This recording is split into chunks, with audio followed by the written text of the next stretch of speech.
Here's what no one wants to admit about this Sidwell fiasco. The criminals used to be smarter than the professors. Nathan's miraculous timing continues to inspire questions, chiefly whether he was working for Sidwell and helpfully snapping photos on command. After all, no one materializes at a crime scene that quickly unless they're on the payroll. Meanwhile, the anticipation surrounding Jason and Britt persists with theatrical devotion, complete with the sort of optimism usually reserved for holiday miracles. As for Sonny and Laura, the Sidwell debacle shouldn't have surprised either of them. The esteemed professor did not fling himself into a trunk, and the conveniently timed flat tire hardly appeared to be the work of fate. Once upon a time, Sonny would have resolved the Sidwell problem with a simplicity that involved deep water and concrete footwear. Those were the days. Laura, of course, is sitting on information that could actually matter. Sidwell's threat against Ace. One word to Nicholas would be enough to summon a response that Sidwell would not soon forget, assuming he remained in any condition to remember it at all. Helena's hypothetical involvement requires only imagination.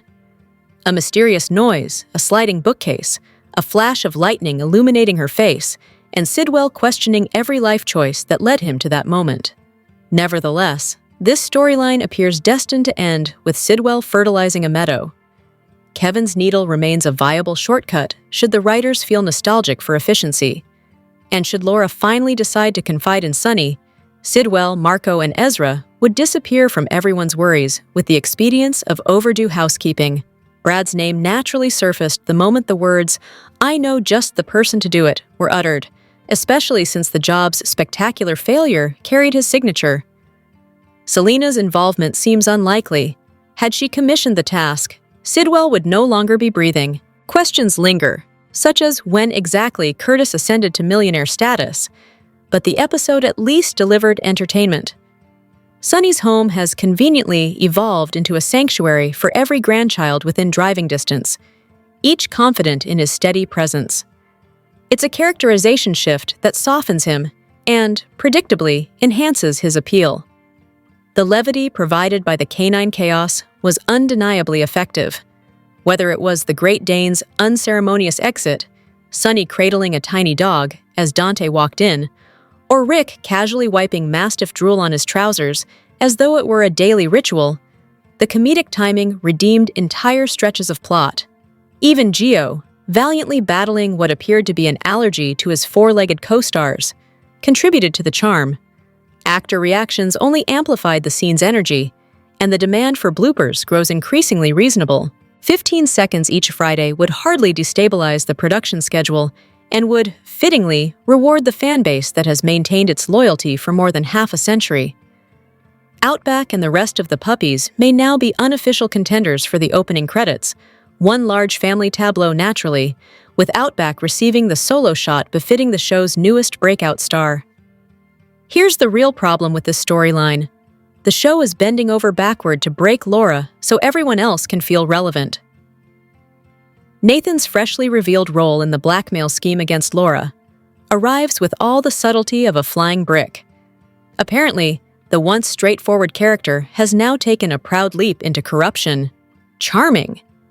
And naturally, this puts Brennan and Sidwell in an exquisitely hopeless position because Charlotte adores Laura, Valentine supports her, and every ally with a pulse, Sonny, Jason, Valentine, Brick, and the eternally rumored return of Nicholas will inevitably ally around her. Yes, the stage is set, the fuse is lit, and if justice doesn't descend on Sidwell, it certainly won't be for lack of volunteers. Meanwhile, Laura drifts between dreams and hallucinations, complete with mysterious girls on staircases and spectral appearances from Cyrus and Nell. The situation carries an uncomfortable echo of her earlier psychological unraveling during the Rick Weber era. She didn't kill Dalton. She knows she didn't kill Dalton. Yet apparently, the torment of secrecy is being positioned as the next catalyst for her mental undoing. Quite the inventive strategy. When in doubt, push the most stable character until she snaps. How original. Of course, there remains the widely shared conviction that Laura is merely playing along. A hidden alliance with Sonny and Jason is the preferred fan theory, complete with a master plan no one can actually describe. But hope springs eternal. If a scheme exists, may it be something more sophisticated than wait and see. In the meantime, the demand for Sonny to remind Sidwell and Ezra of his capabilities grows louder. Because nothing says elegant conflict resolution like mob enforcement. Too bad Sidwell strutted straight into Sonny's home and humiliated him. A bold choice, especially for a man with a life expectancy already hanging by a frayed thread. Calls for Sonny and Jason to take out Sidwell, and for some, Drew as well, grow more dramatic by the minute, complete with cinematic fantasies of blindfolds and vengeance. One almost admires the enthusiasm. Then comes the matter of Cyrus, alive, dead, resurrected, or merely weaponized as fodder for Brennan's prison theatrics. Despite earlier insistence that Cyrus is gone for good, along with Esme, the narrative now flirts with the possibility of yet another miraculous reappearance. Apparently, Brennan's agitation is not for nothing, and once the truth comes out, Jocelyn, Carly, and Jason are expected to reel accordingly. Nothing like a good old-fashioned resurrection to energize the plot. The disappointment directed at Britt is particularly fierce. After all, she could clear Laura instantly on admitting that Sidwell, not Laura, killed Dalton. But silence is apparently her weapon of choice. An unfortunate one.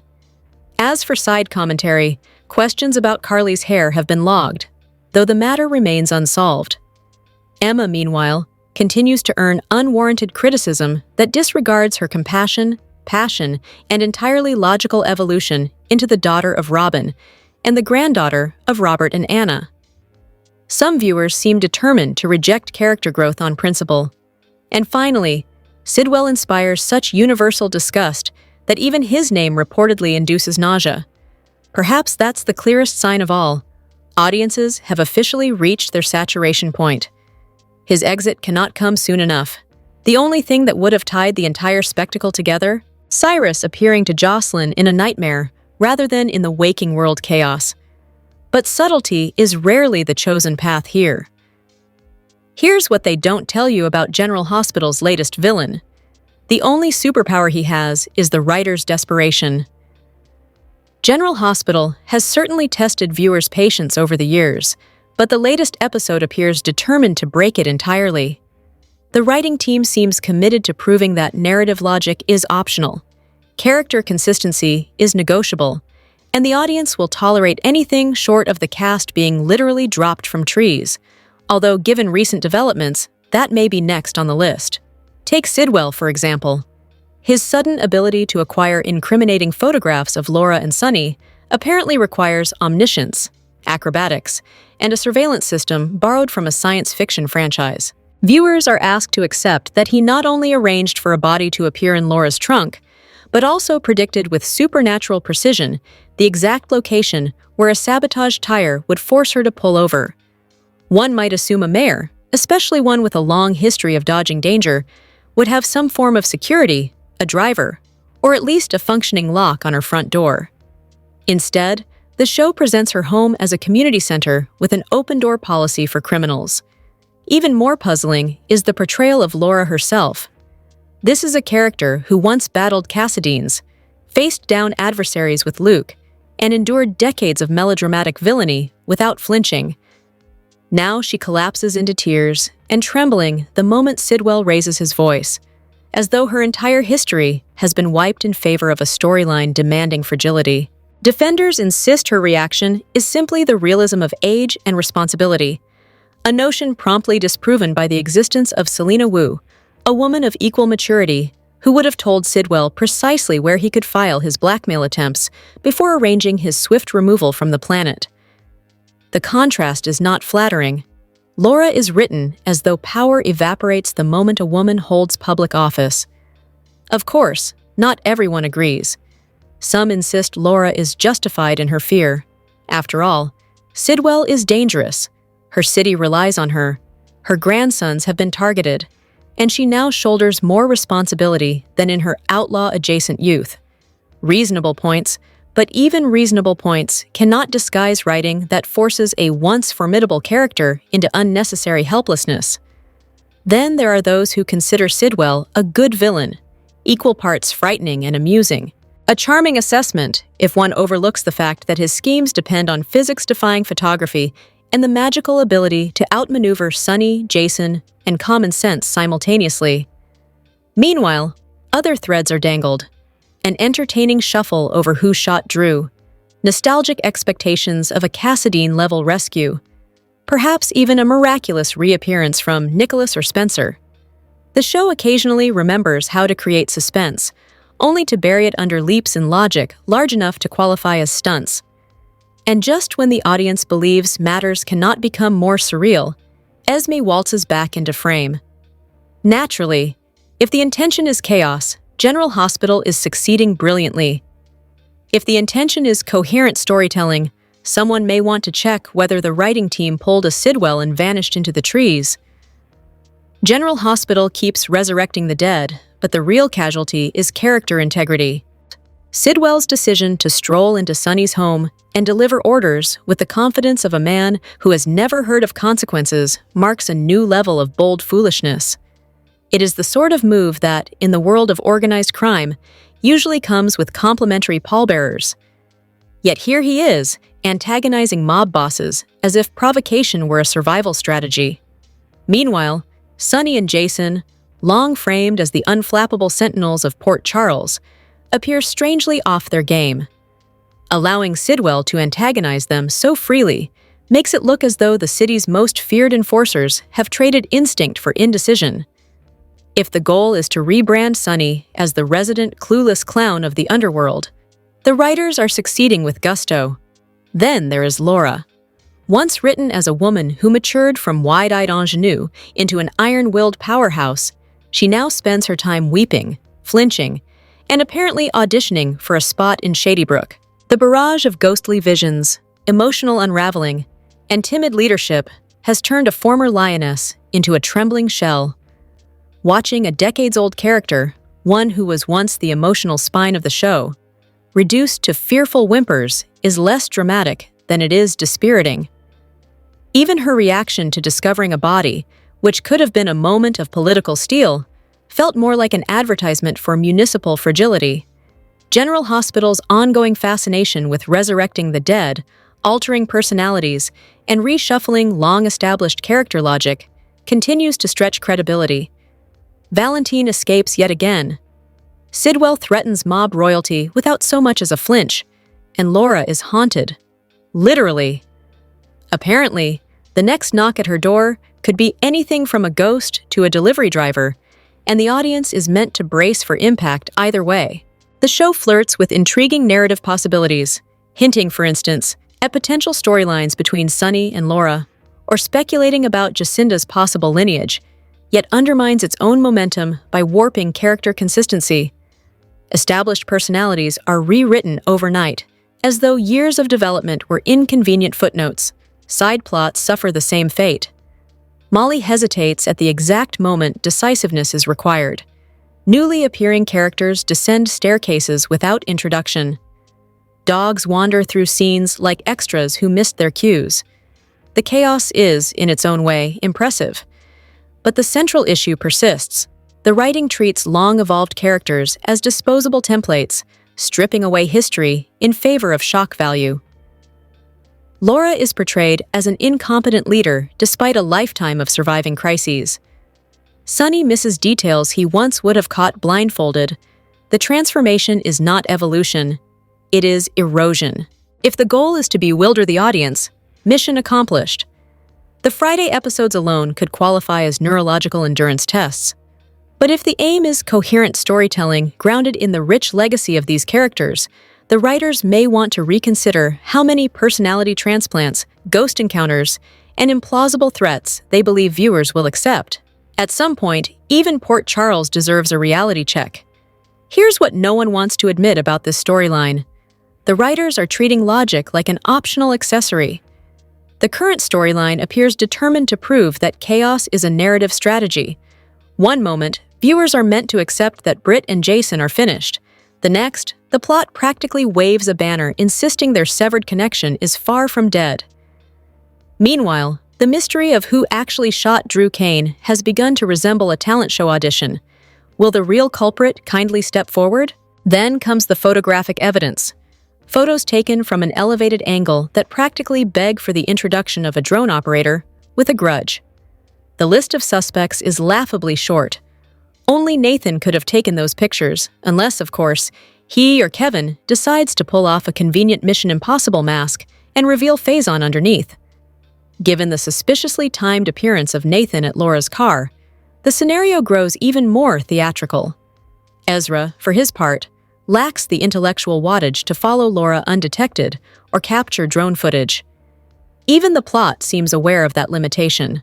Laura herself was spectacularly set up. The flat tire, the surveillance, the conveniently timed rescuer, it all plays like a poorly disguised trap. Yet her response is the real twist, a once formidable figure reduced to constant tears and trembling hesitation. Mob bosses, after all, do not flee out of fear, and they certainly don't survive long if they behave as timidly as Laura does now. Jordan would have stared Sidwell down without blinking. Selena Wu didn't reach her status by whimpering. She did it by being fearless. Laura, in contrast, has been written into a corner so pathetic it almost invites the argument that her character deserves to be retired entirely. And Kevin's inexplicable absence only highlights how isolated and ineffective she has been made to appear. As for Cyrus, his apparent resurrection prompted more shock than any official plot twist. If the writers can resurrect him, one wonders why other characters remain permanently sidelined. Yet, curiously, Sonny and Rick have found time to bond like cordial siblings, an oasis of functional family dynamics amid the surrounding narrative wreckage. Brennan's arc, meanwhile, he is a masterclass in unfinished storytelling.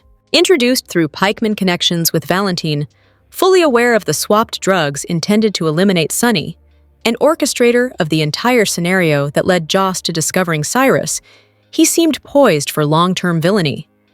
Instead, he disappeared under the convenient claim of taking the fall, leaving a storyline with more loose ends than resolutions. The writers seem equally eager to confuse the boundary between dream sequences and reality. Every glimpse of Cyrus now prompts the question, hallucination or actual plot? And if it is a dream, it's certainly a wild one, though hardly the first in this increasingly unmoored narrative. As if the chaos weren't already abundant, Esme's possible reappearance only twists the knife. And through it all, characters wander in and out of scenes as though continuity were optional. Even Yuri is apparently available for municipal borrowing upon request. Amid the confusion, one thing remains clear.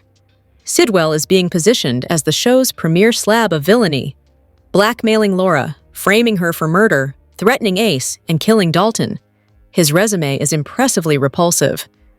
The only remaining question is how long it will take before Sonny and Jason decide he and Boyle have earned a one-way trip to the traditional disposal method for troublesome antagonists. Finally, even Britt Westbourne seems overdue for redemption, ideally by confessing her dealings with Sidwell to Jason and the authorities. Given the current climate, revealing the truth may be the only stable narrative thread left. In short, the writers appear committed to psychological whiplash. As a storytelling philosophy, they are certainly succeeding. Whether by design or sheer narrative, freefall remains up for debate. Here's the truth the writers won't admit. Chaos isn't character development, it's just chaos. The writers appear determined to test the limits of audience endurance, staging a narrative detour so baffling it feels less like storytelling and more like a stress test. Just as the Cody Molly storyline finally began operating on something resembling emotional coherence, in Storm's Brit, a one-woman disruption engine, dragging with her the sort of contrived chaos normally reserved for late-night soap reruns and questionable fan fiction. The setting, the brown dog. The cast, Cody, patron saint of indecision, and Brit, freshly risen from narrative oblivion and evidently eager to monetize the confusion. There Cody sits, offering Brit an unsolicited recap of his emotional evolution, as if delivering a keynote address on poor judgment. Brit, fresh off her faux demise, seems intent on reclaiming her man with all the subtlety of a daytime drama plot twist. A Apparently, resurrection alone was not dramatic enough. She also required an ill-timed romantic ambush. Meanwhile, Cody behaves as though the universe might politely pause so he can juggle two incompatible scenarios: messaging Molly while entertaining the advances of the ex who most definitely did not receive the memo that boundaries now exist. Unsurprisingly, Molly walks in just in time to witness Britt hauling Cody into a spontaneous dance routine, an act so catastrophically tone-deaf it could only be described as an audition for Dancing with Regret.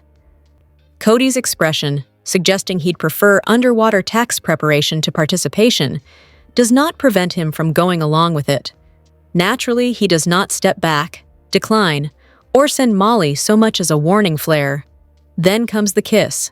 Britt, operating on a cocktail of alcohol and nostalgia, plants one directly on Cody, right in front of Molly, whose emotional devastation was generously described beforehand as being merely stung. Stung implies a mild inconvenience. What occurred was more akin to a venomous strike, leaving Molly shattered while Cody performs his signature move. The bewildered stare of a man shocked by consequences he personally activated. All of this would be irritating enough, but the true spectacle lies in the writer's insistence on dismantling genuine progress. After carefully nurturing chemistry, tension, and emotional openness between Cody and Molly, they abruptly decide the story requires regression, obfuscation, and a wholly unrequited kiss from a resurrected ex running on liquid courage. No audience member, in any conceivable universe, requested this narrative left turn. The pattern is depressingly predictable. Molly, left crushed, will likely spend the next episode doubting her own perceptions, while Cody meanders through yet another explanatory soliloquy that clarifies absolutely nothing. Britt will behave as though she did not just detonate 3 emotional lives within one brown dog evening. The entire affair is marketed as edgy, but displays none of the craft of compelling mess. It is sabotage masquerading as plot. Emotional development was blended into pulp, spiked with vodka, and garnished with Britt herself. The writers know exactly what they engineered, hence the coy spoilers about Molly feeling stung, as though viewers would not immediately dissect the moment frame by frame like amateur forensic analysts. Cody is scripted with the emotional discernment of neglected picnic food, bewildered by situations he single-handedly creates. The inevitable proclamation, "It's not what it looked like," only raises the question of what, precisely, he thinks it resembled. A flash mob rehearsal? Performance art? A misfired romantic experiment? If the upcoming episodes fail to deliver Molly the apology she deserves, the clarity she earned, and at least one unambiguous declaration of commitment, viewers will be left to rewrite the ending themselves, because someone must restore sense where the writers so gleefully removed it. In short, repair the narrative before the audience begins drafting its own resolutions, possibly in aggressively unfashionable fonts. Here's what they don't want to admit about the current General Hospital storylines. The villains aren't the problem, the writing is. The latest chapter of General Hospital arrives with all the subtlety of a freight train, proudly announcing what everyone already knows. Willow's fidelity is hanging by a thread, and Drew's miraculous return to the land of the breathing was inevitable the moment cameras spotted him on set. And then there's Cyrus, because nothing says "welcome back" like unleashing yet another moral disaster on Port Charles. Emma, however, remains a rare point of serenity. Anyone whose defining trait is compassion for animals is practically a saint in this zip code, which might explain the irrational hostility she somehow attracts. Meanwhile, Laura and Jordan maintain a friendship so warm and supportive that it evidently prevents Laura from sharing critical information about Sidwell's extracurricular activities. Sidwell's outrage, of course, stems from his thwarted dream of using Measure C to funnel illegal drugs through Port Charles with the efficiency of a well-oiled conveyor belt. Nothing inspires civic engagement quite like criminal logistics. Curtis, ever the brooding hero, appears ready to shoulder blame for Drew's shooting, even as the clues lean suspiciously toward a different culprit. The most mischievous theory, Scout, remains a deliciously chaotic possibility, especially since the narrative keeps waving neon signs pointing at Curtis. When a storyline tries this hard to advertise guilt, innocence becomes the more likely twist. There is also the curious matter of missing footage, such as the alleged bouquet-catching scene that seems to have vanished in certain broadcasts. Perhaps it was cut for time. Perhaps it evaporated out of sheer narrative embarrassment. The episode's frustration factor reaches new heights. Sonny, allegedly a criminal mastermind, cannot seem to dispatch Sidwell and Ezra without Jason's intervention. Laura, meanwhile, continues to absorb emotional damage with the stoicism of a long-suffering monarch. As for Ezra, yes, the actor once graced the final seasons of Beverly Hills 90210, where he looked considerably more polished.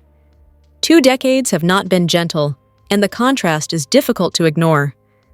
And in the grand tradition of unresolved Port Charles mysteries, the universe still awaits clarity on the fate of Tony Jones, a character seemingly lost to the sands of soap opera time. General Hospital spoilers and updates indicate that 5 shocking events are on the horizon this December, signaling that significant storylines are set to intensify in Port Charles. Expect some surprising developments and thrilling romantic turns, giving viewers plenty to anticipate. To begin with, Jack Brennan is facing an unexpected crisis. This might be linked to Valentin Cassidy's escape from prison, which seems poised to disrupt Brennan's plans. Additionally, there's always the imminent eruption of revenge from Carly Spencer, a true human volcano. Brennan remains oblivious to the fact that Carly is aware of his covert recruitment of her daughter, Jocelyn Jacks, into the WSB. Once this information comes to light, brace yourself for a dramatic confrontation, especially since she has allied with Valentine to bring it to fruition. As for Sonny Corinthos, the latest spoilers from General Hospital indicate that he is in for quite a shock, courtesy of Kevin Collins. Kevin will receive updates from Laura Collins regarding the ongoing drama surrounding Professor Henry Hank Dalton and Sonny's role in it. Then, Kevin will feel compelled to have a conversation with Sonny about the entire situation. Sonny will find himself taken aback when he discovers that Kevin has now become a part of the inner circle of secrets. Yet, it is unlikely that he will hold Laura accountable for keeping her husband informed. Britt Westbourne and Cody Bell are set to experience a moment of reconnection that is sure to ignite some unexpected sparks between them. The influence of alcohol may play a significant role as the two find themselves caught up in a close encounter. Naturally, this situation poses a risk for Molly Lansing Davis, who might get hurt if she happens to witness their interaction. Unbeknownst to each other, Molly and Cody have been developing feelings for one another, yet neither is willing to confess their emotions. Molly's even used Cody as a model for her romance novel with an Old West theme. Meanwhile, Lucas Jones and Marco Rios are on a path to solidifying their commitment to one another. Lucas has already taken the step of moving in with Marco. But could an engagement be on the horizon? Regardless of what happens next, trouble looms ahead due to Jen's Sidwell and the secrets that Lucas may uncover. With Sidwell being Marco's father, and Marco secretly aiding and abetting him, Lucas is in constant danger and doesn't even know it. Disturbing revelations are on the horizon at Windermere, which could potentially jeopardize Lucas's life. Next, Michael Corinthos is headed for disappointment with Jacinda Bracken. Despite their growing closeness and some passion, a secret could ruin everything. Jacinda lied to Michael about being alone after their bar meeting on the night of Drew Kane's shooting. Michael thinks no one can challenge their story, but he's mistaken. Jacinda was actually with Ezra Boyle after leaving Michael, so Harrison Chase is set to prove it and use this to destroy Michael's alibi. When Michael learns of Jacinda's lie, he will be furious, and any hopes she had for a future together will be shattered. General Hospital spoilers indicate these shocking events are coming in December, along with many others, so stay tuned. General Hospital spoilers and updates suggest that Brad Cooper may have actually taken the drastic step of pulling the trigger on Drew Kane. Could it be that Selena Wu has been secretly grooming Brad to become a mob hitman? When Selena initially brought Brad into the mob, she recognized significant potential within him. It's possible that Brad has returned to Selena's organization and is now being coerced into carrying out her nefarious tasks. Selena is known for her tenacity and doesn't easily accept refusal, which means that if she were to threaten Brad sufficiently, he might feel he has no option but to comply. Given that Brad has been absent from the screen for a while, it's plausible that he has been undergoing training for a very dark role. In the episode of GH airing on December 3rd, a flashback revealed Selena finalizing the agreement that Curtis Ashford had advocated for. Curtis was adamant that he wanted Drew eliminated that very night, prompting Selena to assure him that it would be taken care of within a mere 2 hours. Furthermore, Selena alluded to having the ideal candidate for the task, indicating that she clearly had someone particular in mind for this assignment. What if Brad returned home alongside Selena and was ultimately tasked with erasing Drew from existence? This could potentially clarify why the hit went awry, as it seems like the sort of blunder a hesitant hitman like Brad would commit. Given that Brad has a tendency to complicate nearly every aspect of his life, it stands to reason that he might have also faltered while executing Selena's directives. There could potentially be even more astonishing flashbacks on the horizon if viewers eventually witness scenes of Brad pulling the trigger. If Selena indeed pressured Brad into taking this drastic action, he might just hold the key to unraveling the mystery surrounding Drew's fate. Naturally, we must also entertain the idea that Brad arrived at the scene for a different purpose and merely observed the shooting unfold. Before he had the chance to eliminate Drew, he may have seen someone else take that fatal shot.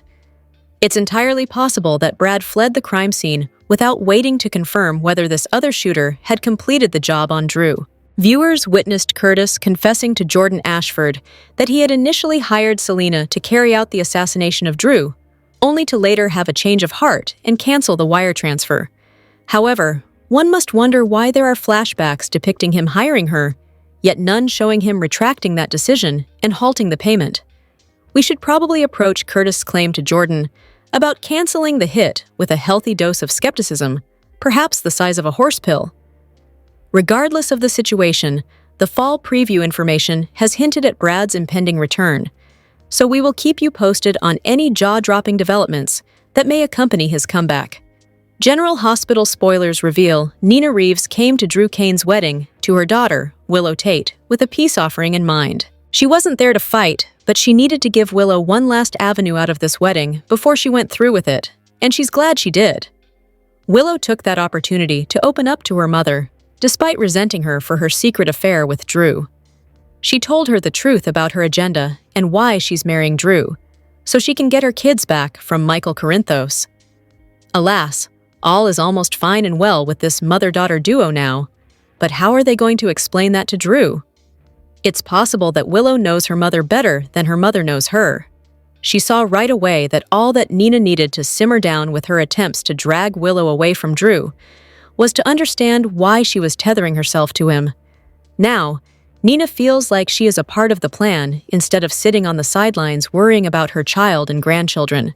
She can also trust Willow's judgment more easily, knowing that her daughter isn't completely out of touch with reality, but has a strategy in place. Honestly, it's something Nina probably would have done herself. Willow isn't wrong. Michael is dating a hooker. She is now married to a sitting congressman. Say what you want about him, but that title precedes him and counts for a lot. It brings more power than the harms he has done to the people in his inner circle. Willow said she doesn't have to love Drew because she loves her kids. If she can leverage his position, power, and wealth to make herself look good enough to get off the hook for attempted murder charges, she can certainly take a stab at using the same resources to get her kids back. But what if life with Drew isn't quite as neat and tidy as she expects it to be? Certainly, Nina might back off now and let Willow take the reins in her own life, but she'll still be there to catch her if she falls too. Willow thinks she's going to play Congressman Cutthroat, but something tells me he's going to think it's all too convenient that Nina suddenly chills out and is okay with their marriage.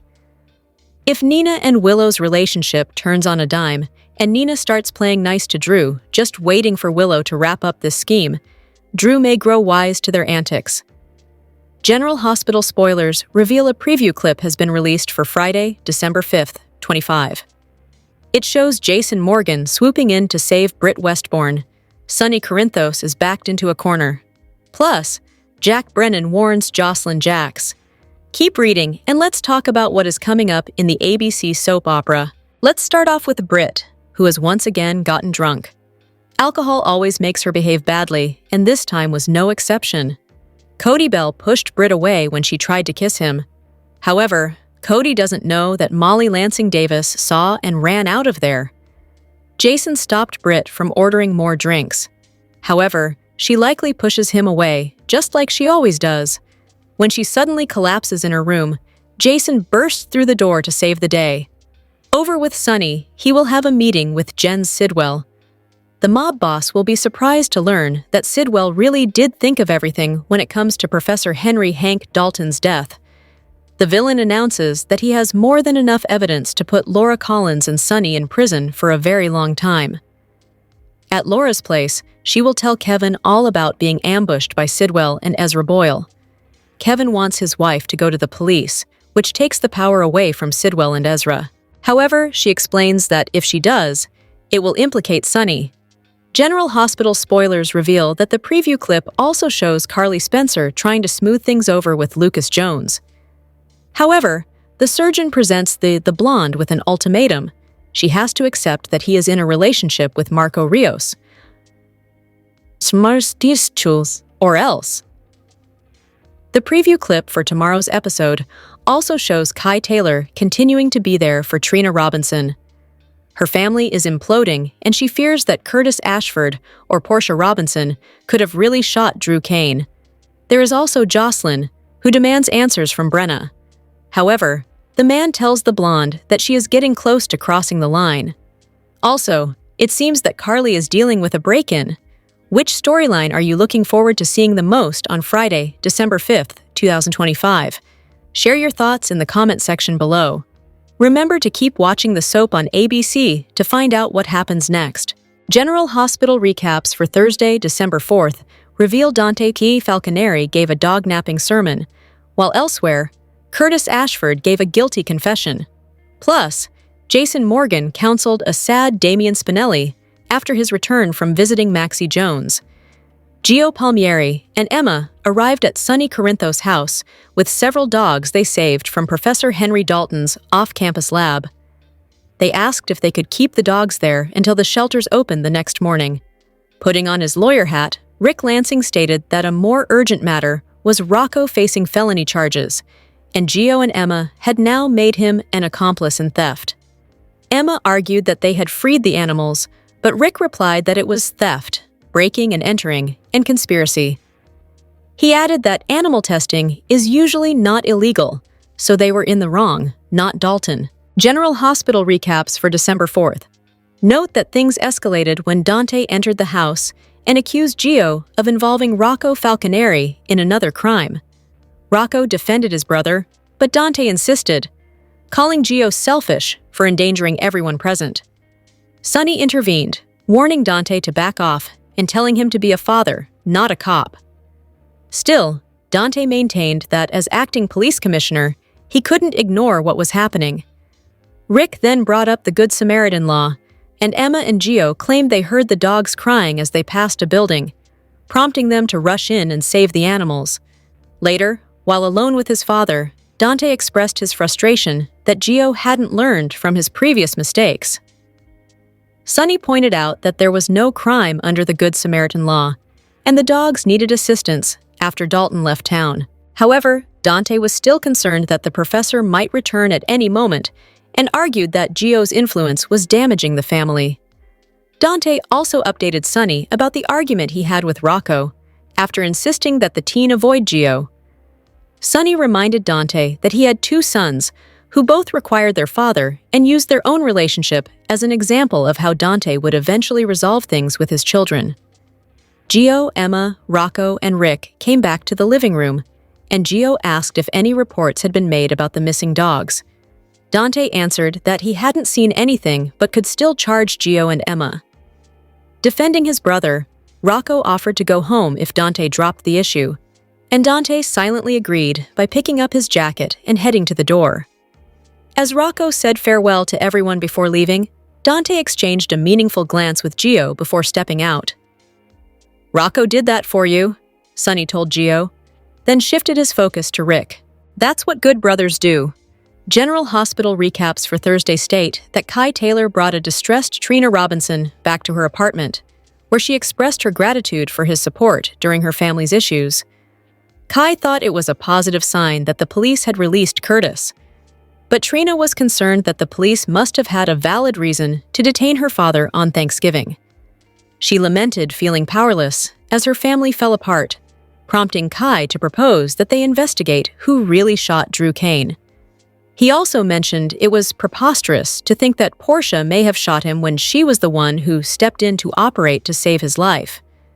Nevertheless, Trina hesitated to reflect on that evening, as she started to suspect that one of her parents could be implicated, thinking they were attempting to protect her. Kai asked if either of her parents would permit Willow Corinthos or anyone else to take the fall for their deeds.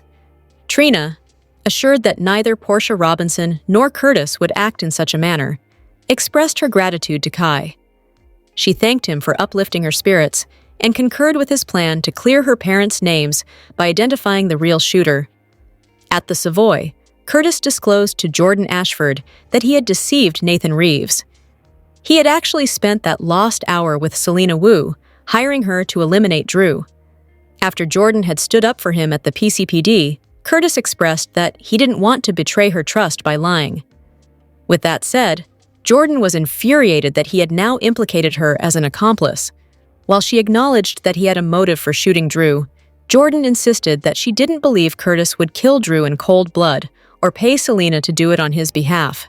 When Curtis inquired how she was so certain, Jordan highlighted that he hadn't yet mentioned that he had gone through with the plan. Curtis then confessed that he never went through with it, as he didn't want a murder weighing on his conscience, and if he were to be caught, it would ruin his family.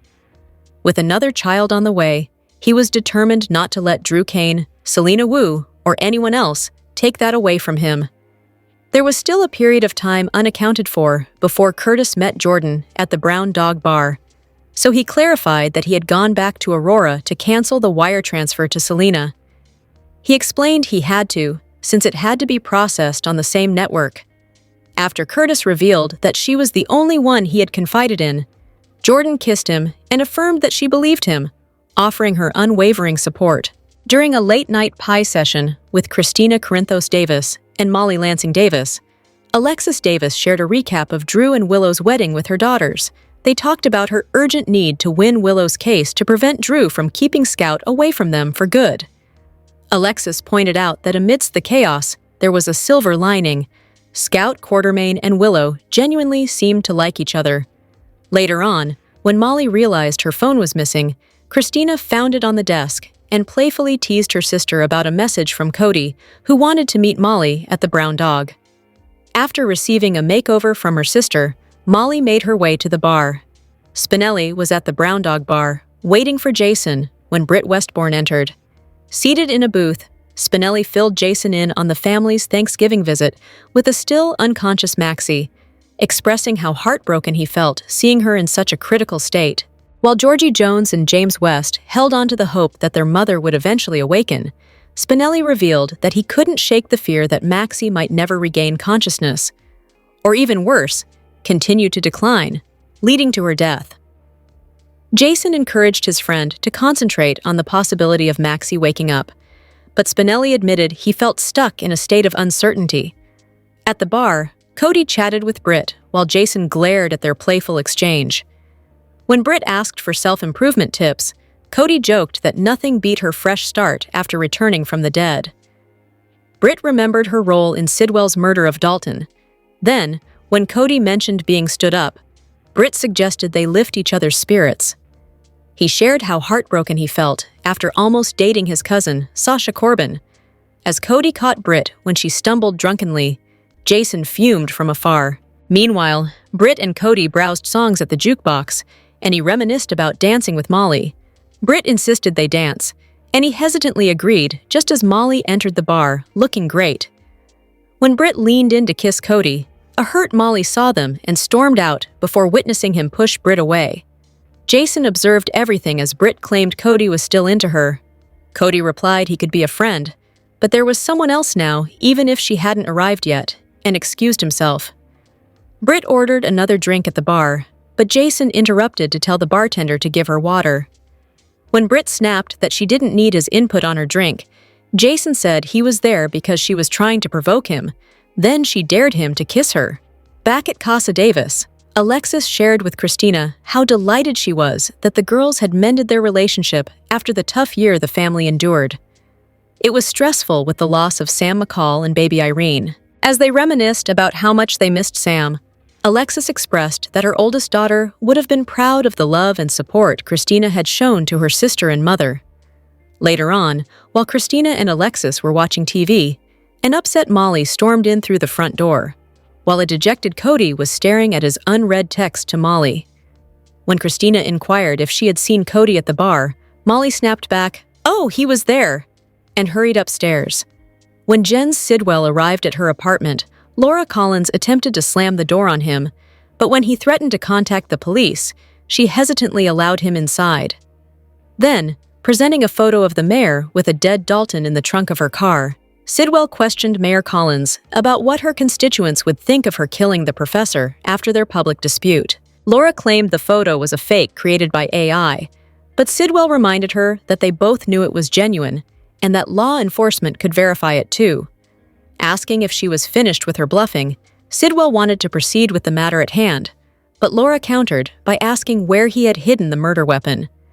Then she told Sidwell that she had survived worse villains than him over the years. Sidwell mocked Laura, stating he had evidence of her being a murderer. He revealed a second photo showing her and Sonny at her car, pointing out that Sonny had a history of violence, and they both shared the same motive to kill Dalton, their grandson, Rocco. Sidwell laughed, saying it would have been enough for Laura to implicate herself, but it was a bonus that she also implicated Sonny.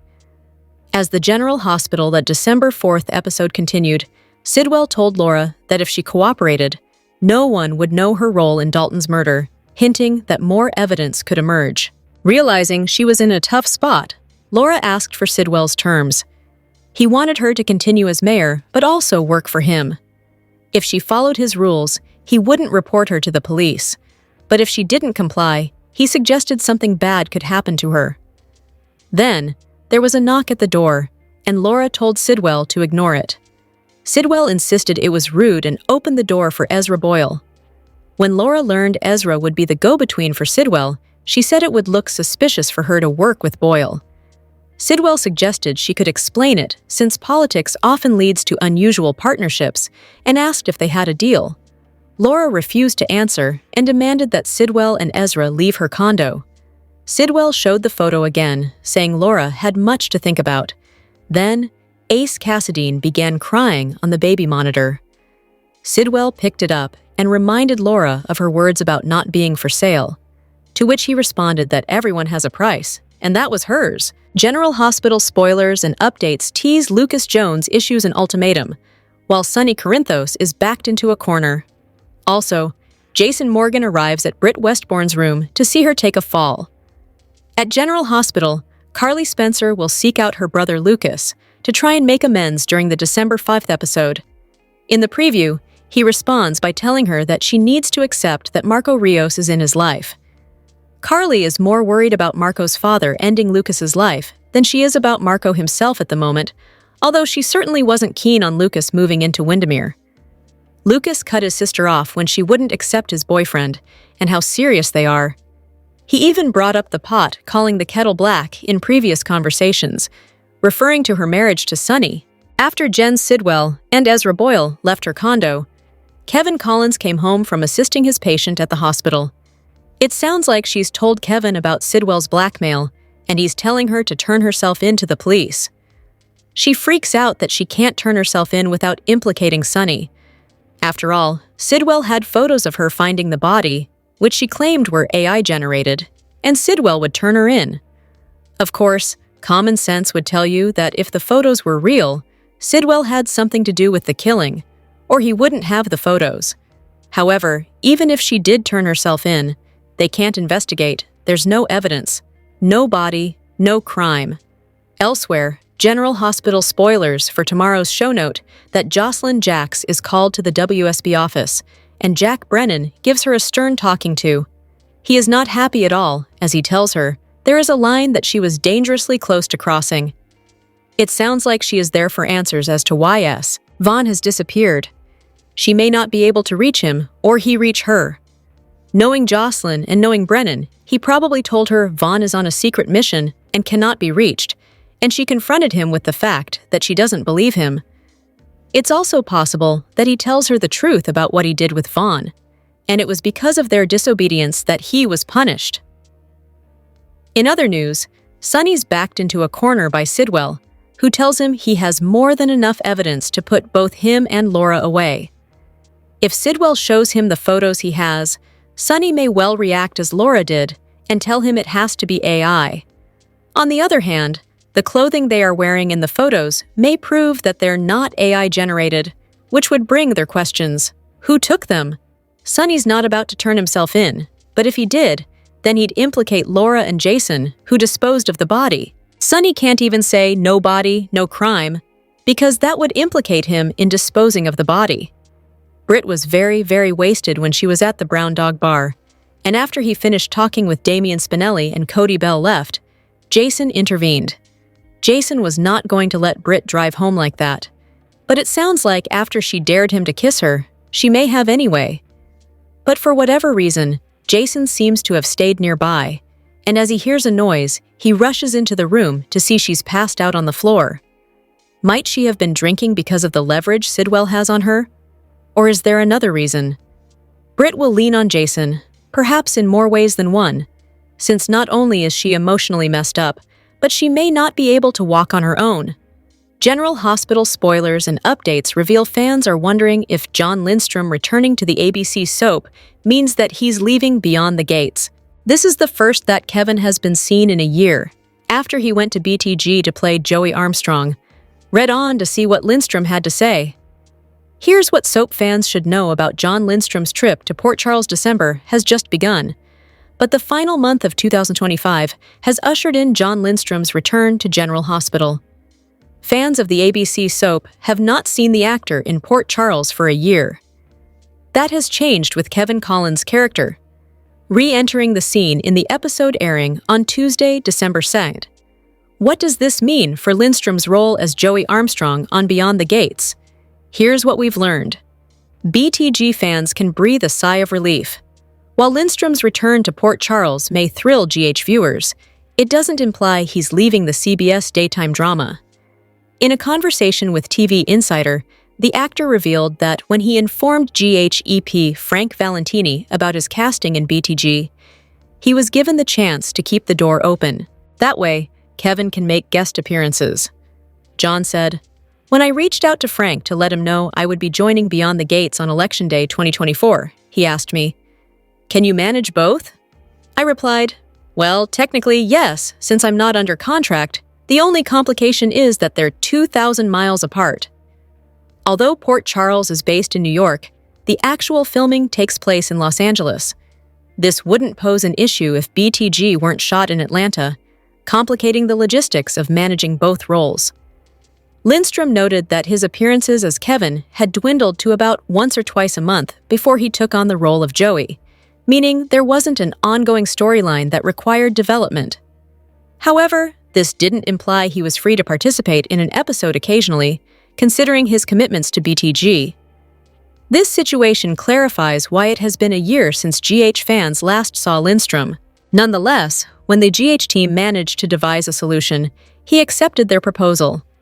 To their credit, they approached me and suggested, "What if we schedule several shows over a few days? Would that make the trip worthwhile for you?" The quick answer is absolutely. Moreover, I believe Jeannie Francis is growing weary of conversing with a disembodied Kevin over the phone. Kevin's return will be pivotal as GH navigates the repercussions of Professor Henry Dalton's passing, which has led Laura to rely on Sonny. Lindstrom mentioned that Kevin isn't fond of this situation, but he also comprehends it. Being the therapist that he is, he recognizes the importance of human connection. Regarding whether the actor will be making regular trips to Port Charles, that will hinge on his availability.